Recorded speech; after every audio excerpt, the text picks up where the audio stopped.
2 block. And then, taper natin ang gilid nito. Lagyan natin ng side part, tigkabila. Para hindi sagabal yung mahabang buhok sa parting ibabaw. Ayun, gagamit tayo ng trimmer. Lagyan natin pinakang baseline o guideline. And then, guhitan agad natin yung pinakang gilid nito.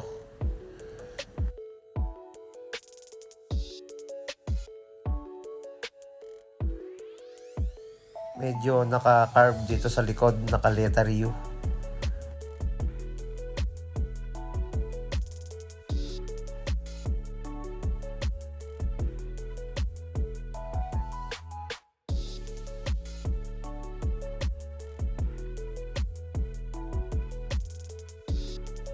Salamat sa ating mga followers, sa ating mga silent viewers, sa mga nagla-like at nagsishare ng aking mga video.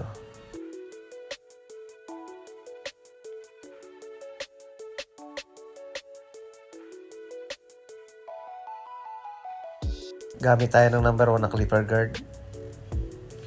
Napaka-smooth gamitin itong clipper na to.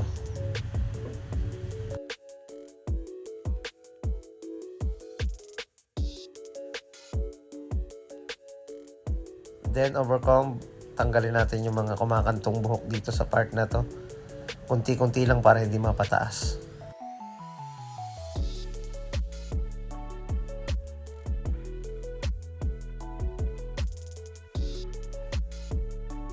Ganon din dito sa likod. Sundan lang natin yung pag-carve niya.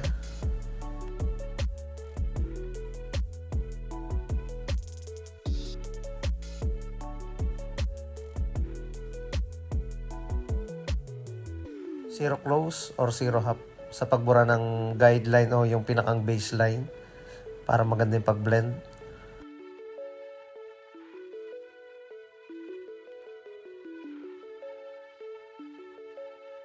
Same din sa likod, laruin natin ng adjuster.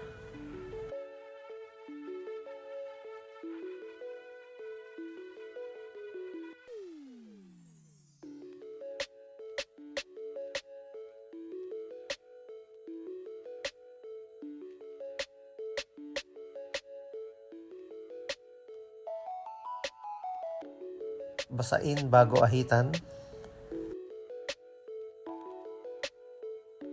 Linisin yung pinakang gilid nito.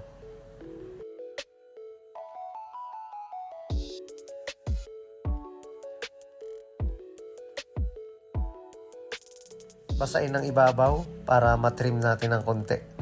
Mabawasan ang mga dulo nito.